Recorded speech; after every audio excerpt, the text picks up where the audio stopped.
स्वागत है इस वीडियो में।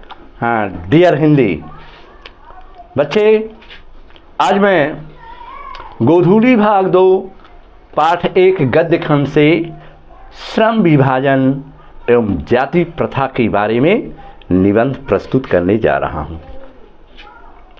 बच्चे, कोई भी निबंध हो या कहानी हो या कविता हो, पहले हमें शीर्षक का अवलोकन करना चाहिए। शीर्षक क्या है? तो शीर्षक में इन्होंने लिखा है श्रम। श्रम माने मजदूरी, विभाजन माने बंटवारा एवं जाति प्रथा। ध्यान देना है, श्रम माने मजदूरी, जो मजदूरी करता हो उसका बंटवारा वर्गीकरण के रूप में, एवं जाति प्रथा। जानते हो, भारत ही एक ऐसा देश है जहां जाति प्रथा है और श्रम का विभाजन है। विश्व में, दुनिया में कोई ऐसा देश नहीं है जहां पर जाति व्यवस्था हो। जाति व्यवस्था केवल हमारे भारत में ही देखने को मिलती है।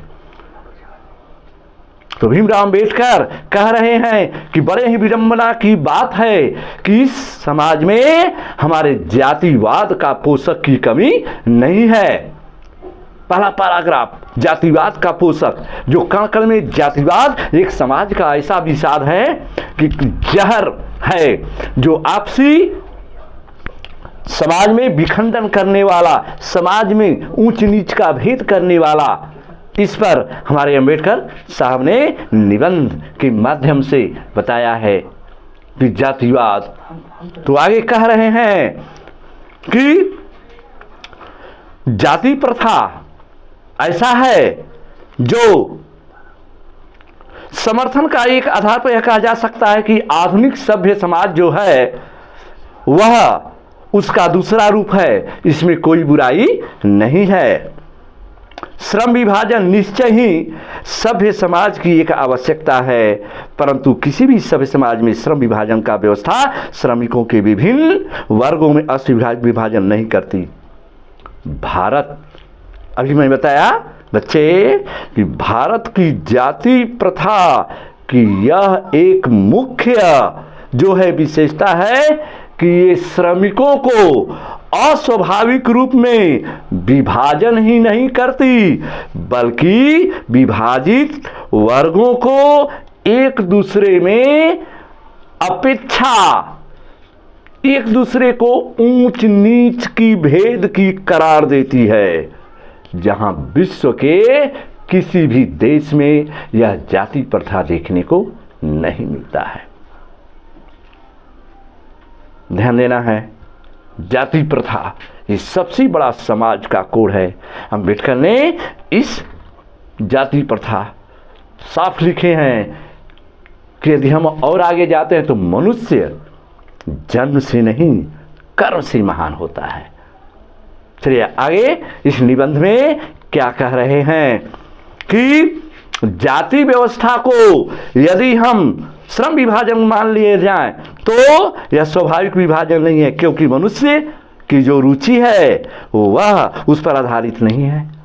कुशल व्यक्ति का सक्षम श्रमिक समाज का निर्माण करने के लिए आवश्यक है कि हम व्यक्तियों को इस क्षमता के सीमा तक ही विकसित करें। और जैसे हमारे यहाँ समाज में जाति व्यवस्था का उच्च करार देने वाली है वर्ण व्यवस्था। जो वर्ण व्यवस्था एक ऐसी समाज की कूढ़ व्यवस्था है जो समाज को आपसी विभेद करती है। उसका विखंडन हमारे भीमराव अंबेडकर ने किया है। और जाति प्रथा पेशे को दोषपूर्ण विधान नहीं करती, बल्कि मनुष्य को जीवन भर के लिए एक पेशे में बांध कर रखती है। जैसे हमारे समाज में यदि कोई भी है, वर्ण व्यवस्था के आधार पर यदि हम कह देते हैं तो किसी को कह देते हैं, कोई जन्म भी ले लेता है। यदि ब्राह्मण हो, मैं किसी समाज का आलोचना नहीं करता, यदि ब्राह्मण है, क्षत्रिय है, वैश्य है, शूद्र है, तो ये समाज का एक कोढ़ वर्ण व्यवस्था है। इसका विखंडन हमारे भीमराव अंबेडकर ने किया है कि आज भी उद्योग में, आज भी कहीं कारखानों में जाति प्रथा के चलते श्रमिकों का भी बंटवारा हो गया है और वहाँ भी ऊंच नीच का करार है, जिसके चलते जो दलित वर्ग से, जो श्रमिक वर्ग से जो व्यक्ति आता है तो समाज में उसे अच्छे ओहदे पर, अच्छे रास्ते पर उसे नहीं रखा जाता है। चलिए आगे बता रहे हैं हमारे भीमराव अंबेडकर कि श्रम विभाजन की दृष्टि से यदि देखा जाए, श्रम विभाजन, उसमें हम जाति व्यवस्था को भी लेकर चले हैं। यदि श्रम विभाजन की दृष्टि से देखा जाए तो जाति प्रथा गंभीर दोषों का युक्त है, उसमें मिला हुआ है। और जाति प्रथा का श्रम विभाजन मनुष्य के स्वेच्छा पर निर्भर करती है, नहीं करता। मनुष्य का यदि व्यक्तिगत भावना तथा व्यक्तिगत रुचि का इसमें कोई स्थान महत्व नहीं रहता। इस आधार पर हमें यह स्वीकार करना पड़ा कि आज के उद्योगों में गरीबी और उत्पीड़न इतनी बड़ी समस्या नहीं है जितनी यह कि बहुत से लोग निर्धारित कार्य को अरुचि के साथ केवल व्यवस्था पूर्वक करते हैं। मेरे प्यारे बच्चों, ऐसी स्थिति स्वभावतः मनुष्य की दुर्भावना से ग्रस्त रहकर टालू काम करने के लिए प्रेरित करती है जाति व्यवस्था। ऐसी स्थिति में जहां काम करने वालों का दिल न यदि लगता हो तो दिमाग कोई कुशलता कैसे प्राप्त की जा सकती है। अतः निर्विवाद, बिना विवाद के रूप से हम कह सकते हैं कि स्वाभाविक प्रेरणा रुचि से आत्मशक्ति को दबाकर उन्हें अस्वाभाविक नियमों में जकड़कर निष्क्रिय बना देती है जाति प्रथा। तो यह समाज की सबसे बड़ी कूड़ है। इस श्रम विभाजन जो श्रमों के आधार पर ये कोई ज़रूरी नहीं है मेरे प्यारे बच्चों कि यदि गरीब का लड़का है, गरीब व्यक्ति है तो ऊंचे ओहदे या पद पर चला जाए तो उस चीज़ को पा सकता है। लेकिन समाज में एक जाति व्यवस्था के चलते कोढ़ ऐसा है कि उसे कोई भी यदि कारखाना है या कहीं भी कोई भी चीज़ है तो उसमें काम करने के लिए उसको मनाही कर दिया। दलित वर्ग और अछूत लड़कों को भी जो है इतना कोढ़ है समाज में कि उसे अच्छे ओहदे पर, अच्छे पदों पर भी नहीं रखा जाता है क्योंकि उन्हें अछूत माना गया है। यदि हम भीमराव अंबेडकर की रचनाओं का अध्ययन करें, हुआ शूद्र कौन थे, तो हमारे गहन अध्ययन करने वाले उस तत्व को प्राप्त कर सकते हैं, उसके बारे में जानकारी प्राप्त कर सकते हैं।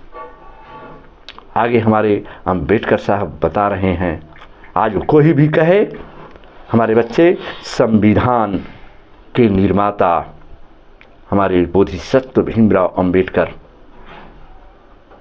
ने जो हमें दिया है, आज उन्हीं का देन है जो समाजों में हमें अधिकार और कर्तव्य मिला हुआ है।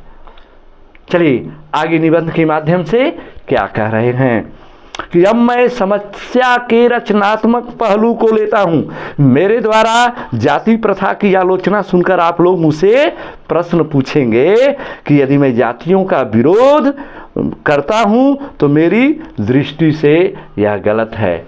मैं जाति का विरोध नहीं करता हूं। मैं ये सोचना चाहता हूं कि समाज में आदर्श समाज क्या है, आदर्श समाज कैसे बनेगा, आदर्श समाज का प्रारूप क्या है।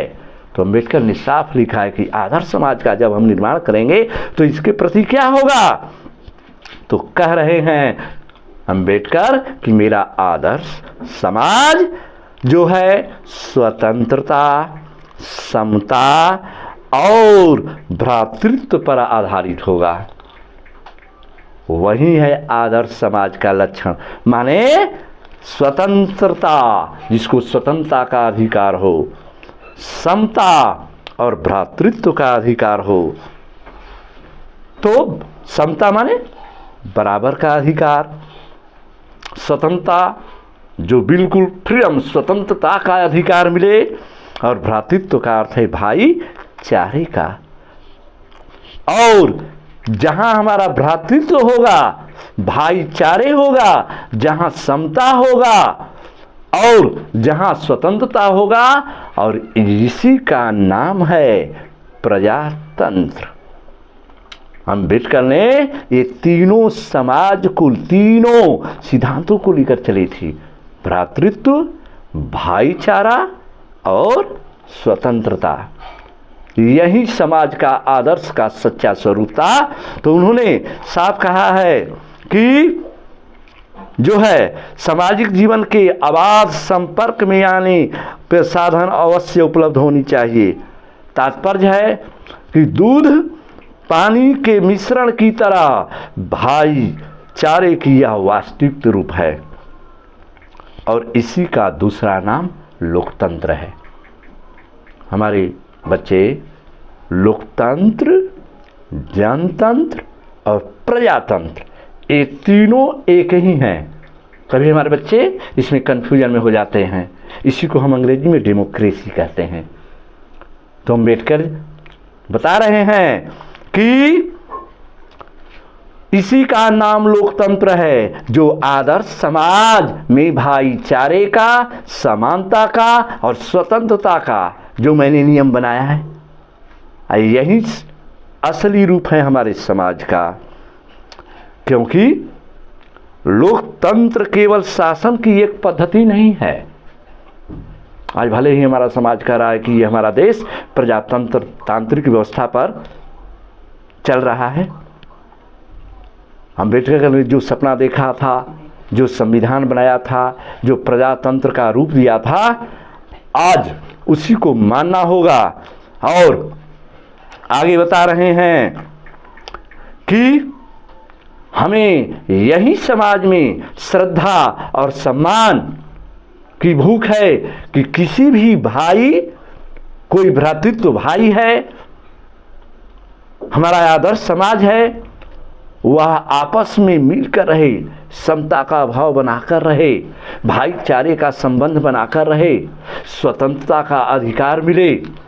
इससे बढ़ करके कोई भी प्रारूप दूसरा नहीं है। इसी का नाम है मेरे प्यारे बच्चों श्रम विभाजन एवं जाति प्रथा। आज के लिए मैं विशेष यही कहना चाहता हूँ। हाँ, अगली बार अगले के लिए मैं पुनः वीडियो में मिलूँगा। धन्यवाद।